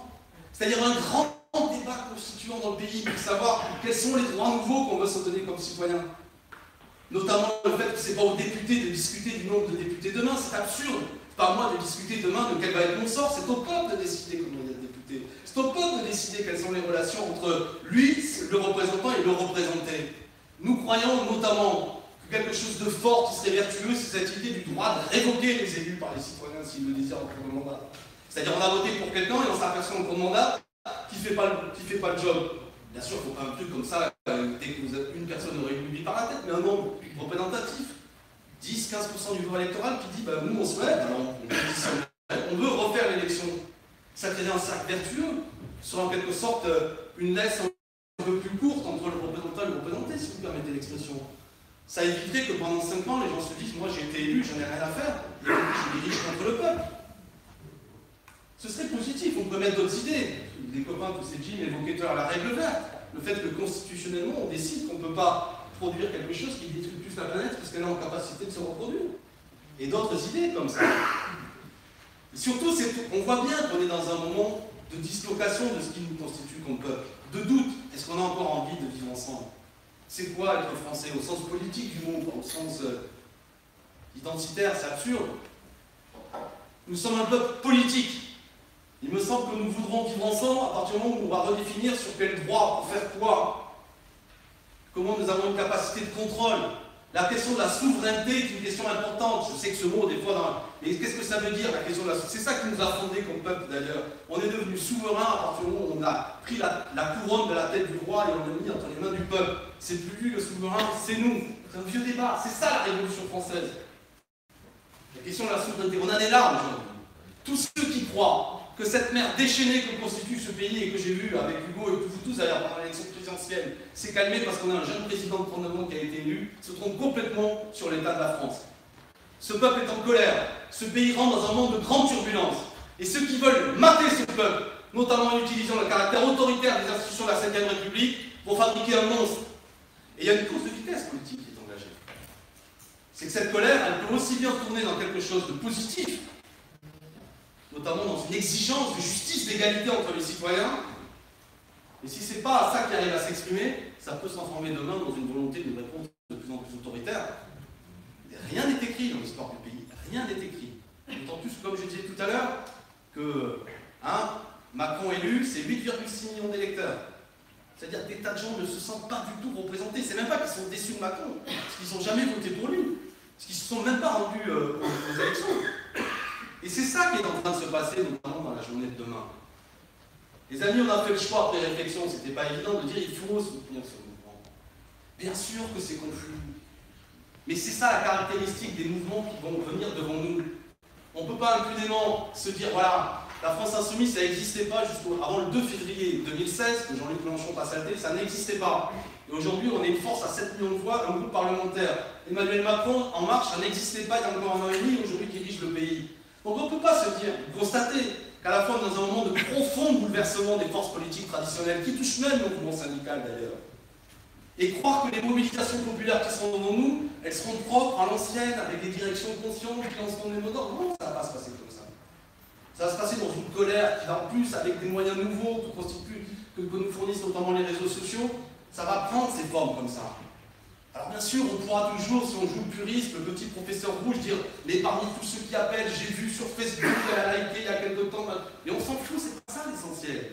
C'est que là, ce peuple inerte, c'est du moins cette inertie si dangereuse que je décrivais tout à l'heure, elle est en train, malgré tout, là, de laisser la place à une action concrète où des gens disent on va se mobiliser.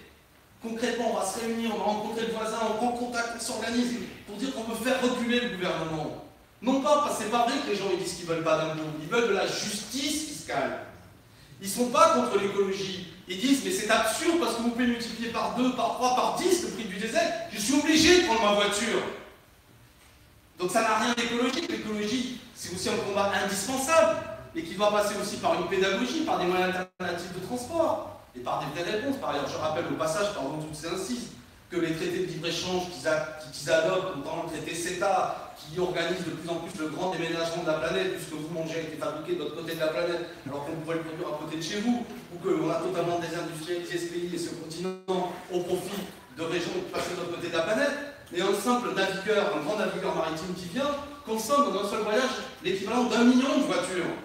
Donc je veux bien, avant qu'on se pose la question de notre responsabilité avec la bagnole, qui n'est pas négligeable, mais il y a quand même, du point de vue de l'organisation des échanges, d'autres choses à penser.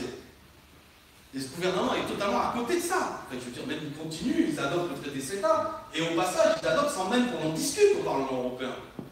Parce que la vérité, je vais vous livrer un secret. Le Parlement européen, le Parlement national, on est totalement, je veux dire, on n'est pas consulté, hein, sur un traité qui concerne quand même un traité de libre-échange avec le Canada, qui concerne des choses fondamentales, ce que vous mangez, ce que vous produisez, etc. Donc le 17, si c'est un succès, c'est une bonne chose. Il faut que nous, on le nourrisse de tout ça. Je disais révolution fiscale, exigence fiscale, on l'a porté pendant l'élection présidentielle. Le problème dans ce pays, c'est pas dire on paie trop d'impôts, c'est une connerie cette phrase, ça veut rien dire. Il y a des gens qui payent trop d'impôts, il y en a d'autres qui ne payent pas assez. Il faut une révolution fiscale. Nous, on a apporté l'idée, il y a 5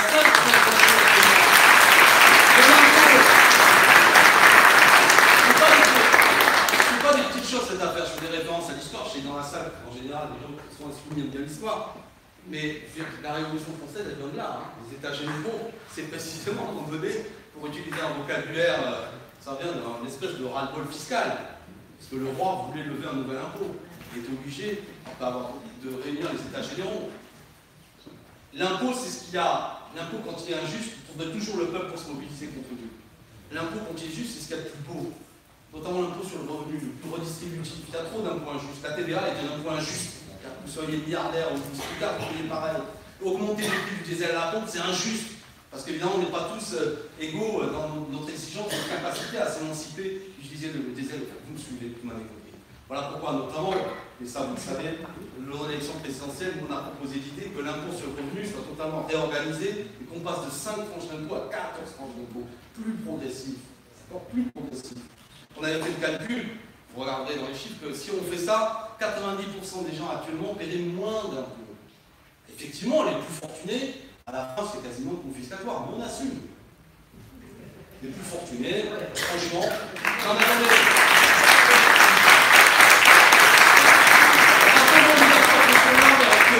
Avoir un salaire minimum, apporter le droit général pour permettre des gens qui soient ultra riches. Le problème, c'est que les gens ils sont ultra riches parce qu'ils captent à leur profit, ils utilisent des choses qui peuvent être moins redistribuées. Sinon, moi, j'ai pas. Bon, donc, tous ces raisonnements, vous connaissez. Donc, j'ai dit mépris. J'étais sur l'idée du poujatisme, pardon. La haine de l'impôt, c'est lui. La haine des fonctionnaires, c'est lui. Il veut en supprimer 120 000. En termes de poujatiste, c'est pas mal quand même.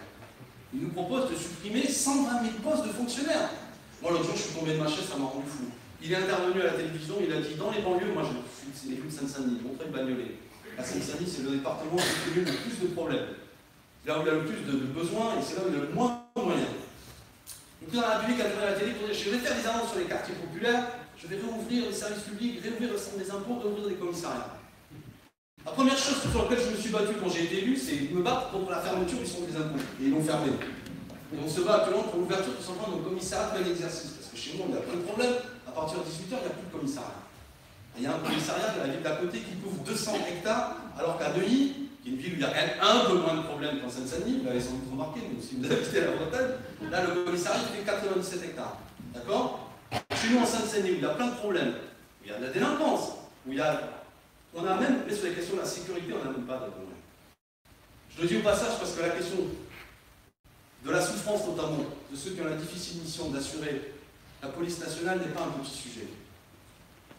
Je le dis avec gravité aussi parce que quand on a porté, c'est Hugo qui disait notre niche parlementaire, on a porté l'idée aussi de la possibilité, l'exigence d'un récépissé qui était donné par les policiers lorsqu'ils faisaient un contrôle de police. Et c'est une bonne chose, ça a été rejeté. Pensons que ça aurait créé des relations beaucoup plus positives entre la population, entre les policiers et la population, et certains secteurs, notamment de la jeunesse, qui a l'impression d'être particulièrement ciblés par la police, alors que ce n'est pas justifié. C'est parfois justifié de faire un contrôle de police. Et quand on a la même journée d'être contrôlé de la même façon, qu'en plus, vous avez plutôt l'impression que quand vous êtes bronzé, vous êtes plus contrôlé, donc vous avez une petite idée qui vous trotne dans la tête, vous êtes quand même victime d'une discrimination. Et le récépissé permettrait de créer des relations plus tranquilles, qu'on puisse discuter de ça. Ils nous l'ont rejeté. Et quand je dis ça, je ne suis pas anti-flic. Parce qu'il y a quelques jours, vous avez une dame à laquelle je n'étais pas d'accord. J'ai fait des émissions de télé avec elle, qui était la porte-parole des policiers, Madame Magui Stiroski. Je défends un peu son nom, je parle. Elle s'est suicidée, 36 ans. Et avec elle, les chiffres que nous avons, c'est qu'il y a chaque année 135 gendarmes et policiers qui mettent fin à leur jour parce qu'ils n'en peuvent plus. Notamment, il y a le chiffre incroyable de 21 millions d'heures supplémentaires qui ne leur sont pas payées. des conditions de travail détestables, etc. Vous voyez la dégradation du service public, même sur ces gens-là, des conséquences terribles. Et quand nous défendons le service public, nous le faisons dans une volonté justement, eux aussi, de défendre leur dignité. Car c'est une souffrance au travail pour beaucoup de salariés dans beaucoup de secteurs, dans les RATP, les cheminots, etc. Mais j'en doute pas aussi la police.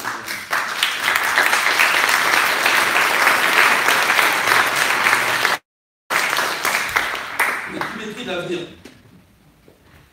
Bon, il faut que j'aille vite. On a des chantiers devant nous sociaux extrêmement importants. Ils vont s'en prendre aux retraites. Méfiance. Vous l'avez suivi. Ce qu'ils veulent faire est incroyable. Pardon, je parle dans le micro. Ce qu'ils veulent faire, non mais méfiance sur les retraites. Vous ferez d'autres réunions là-dessus, il faut vraiment que vous invitiez des spécialistes à vous parler de ça, mais je sais qu'en scène, il y a des lutteurs et vous connaissez des grandes têtes de chapitre. C'est un système, en vérité, vous allez cotiser pour un certain nombre, vous allez accumuler des points, mais la valeur du point, vous ne la connaîtrez que lorsque vous partirez à la retraite. Et la valeur du point sera définie selon l'enveloppe qui aura été cotisée par tous les gens de votre tranche d'âge.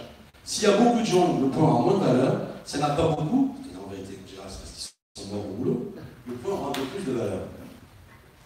Ce système est dingue. Parce que vous allez vous retrouver dans une situation où lorsque vous partirez à la retraite, vous ne connaîtrez pas le montant de votre pension de retraite.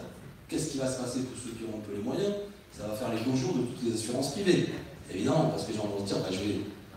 C'est une destruction fondamentale de notre système de retraite, qui est un des grands acquis, je vais utiliser des mots que vous allez comprendre, du mouvement ouvrier français. D'accord? Il faut le défendre. Déjà, le système des retraites est beaucoup moins malin point que ce qu'ils veulent faire croire. Et le principal problème de notre système de retraite, c'est le chômage. Ou notamment les discriminations que subissent les femmes. Il y a des calculs, c'est un calcul théorique, que si les femmes étaient payées de manière équivalente à ce que sont les hommes, sur un boulot égal, eh bien, tout simplement, cette augmentation de salaire des femmes permettrait, par les cotisations qu'elles engendreraient, de pouvoir mettre notre système des retraites à l'équilibre. Là, il faudra lutter, les amis. Il va falloir lutter et pas les laisser faire là-dessus. Là, c'est une bataille fondamentale qu'il ne va pas falloir laisser passer.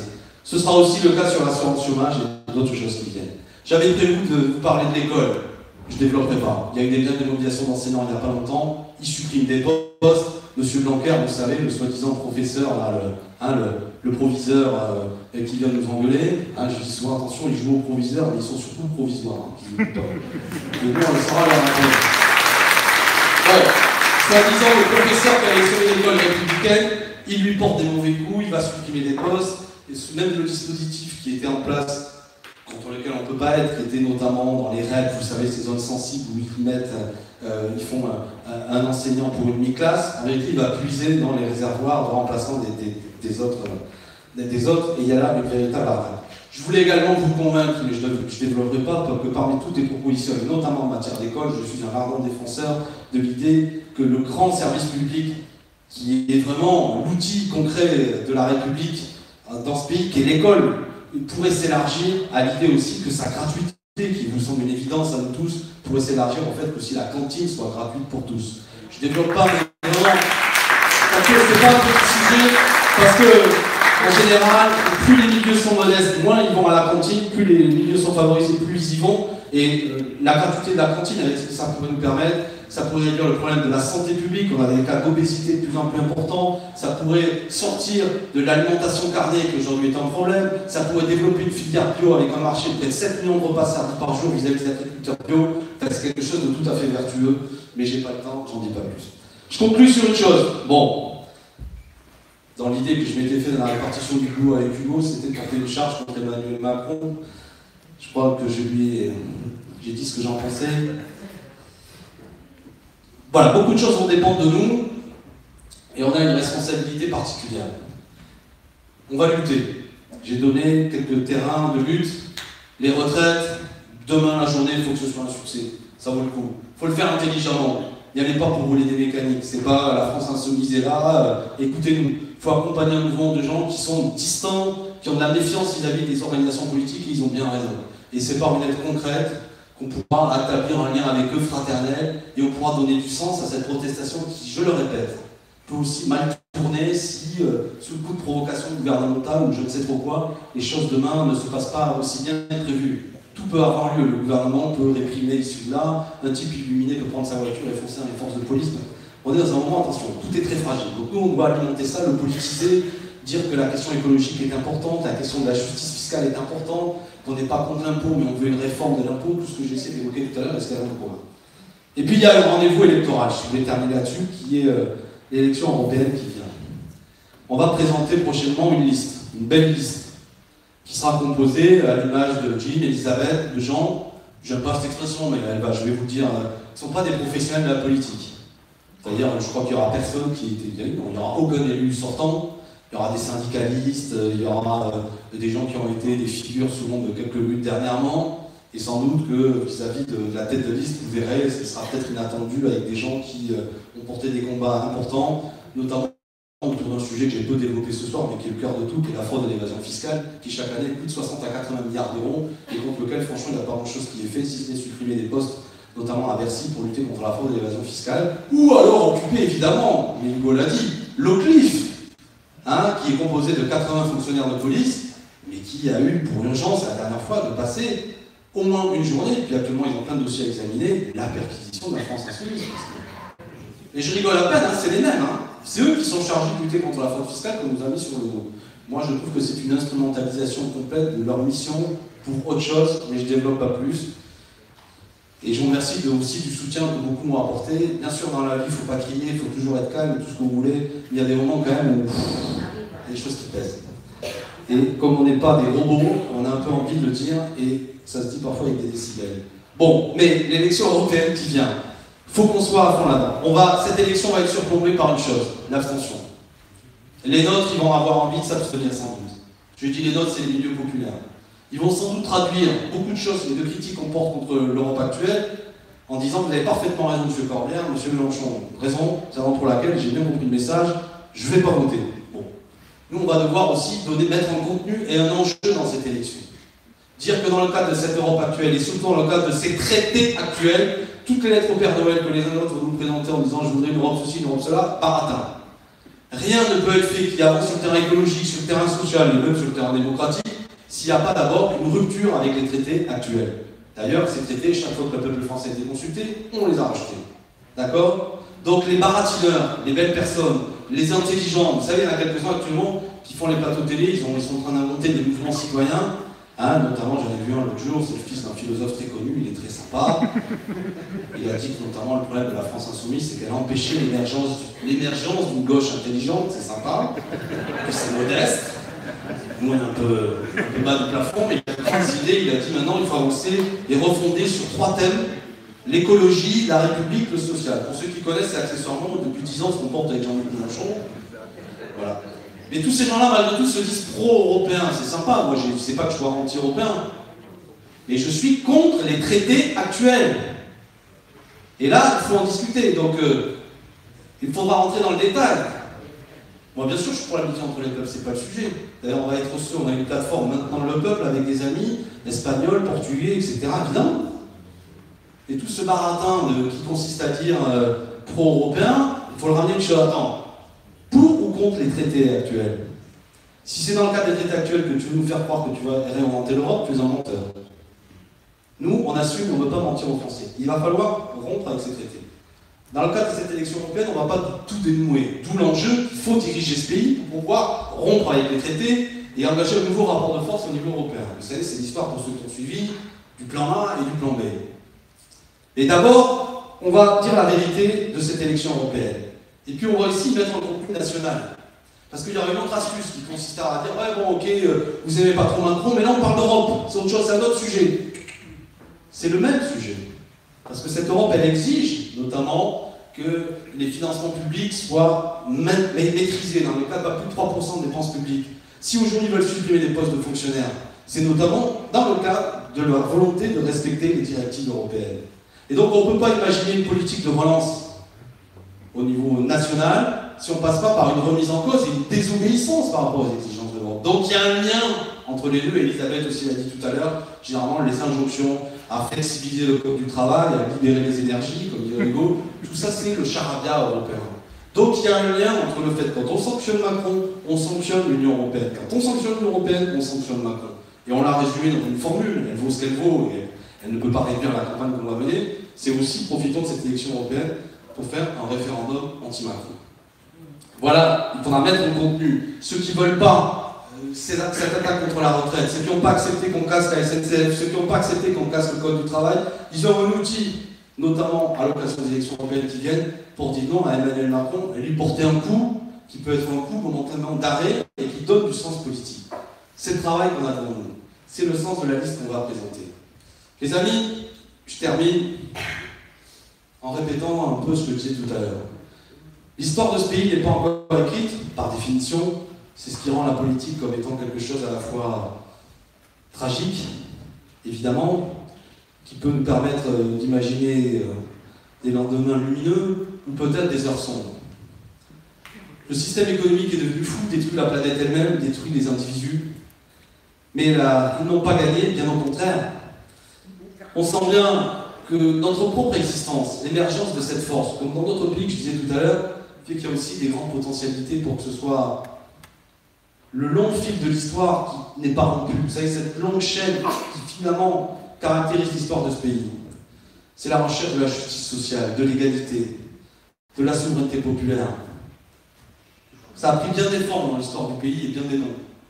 Mais le mot insoumis se situe dans la continuité de tous ces combats. Ça s'est appelé à une époque les républicains, les jacobins, les socialistes, les communistes, les écologistes. Ça a pris plein de noms. L'idéal des Lumières, c'est tout ça qu'on remet au bout du jour. C'est de dire que nous n'acceptons pas que ce soit les logiques d'argent et de profit qui déterminent les choses. Et que nous voulons que ce soit nous qui soyons maîtres de notre destin. On peut envoyer un formidable signal si on remporte un succès à l'occasion de ces élections. Ils ont cherché à nous faire baisser la tête dernièrement. Et ils nous ont frappés indiscutablement. Ils nous ont salis, calomniés, ils n'ont pas fini de le faire. Leurs moyens sont puissants, ils sont blessants pour beaucoup d'entre nous. Mais par notre simple bulletin de vote, on peut envoyer un signal qui ne nous feront pas baisser la tête et que nous sommes là, comme une force utile à notre peuple, pour demain, si le peuple le veut, diriger ce pays et lancer un formidable signal à l'ensemble du monde en disant que notre monde est possible, ce monde de fraternité, de justice, et ça c'est possible. Grâce à nous, merci.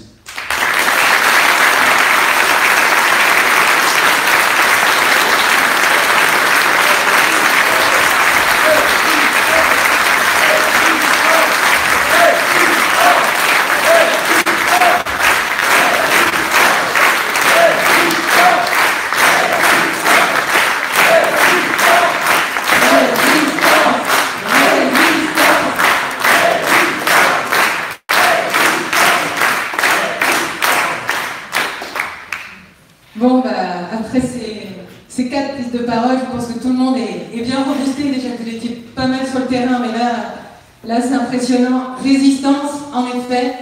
Il va falloir gagner ces prochaines campagnes électorales.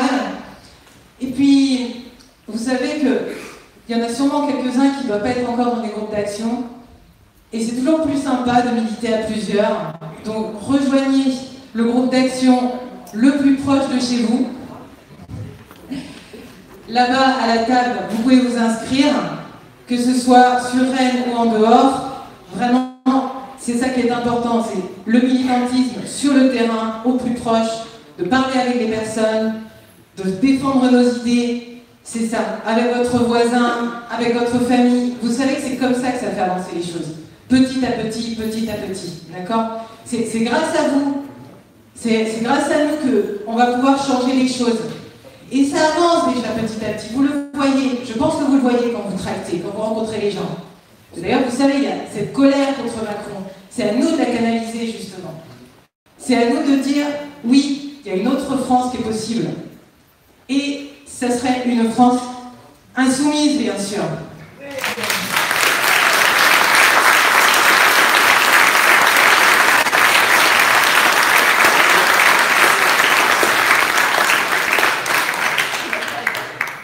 Donc, juste pour vous informer, donc vous avez les livres dont vous a parlé Hugo, La régression en marche, qui sont à votre disposition, qui pourront être dédicacés par les auteurs, bien sûr. Et également, on vous invite à prendre un verre au bar pour pouvoir discuter un petit peu plus et peut-être former de nouveaux groupes d'action. Et à bientôt sur le terrain, à bientôt sur les luttes. On continue.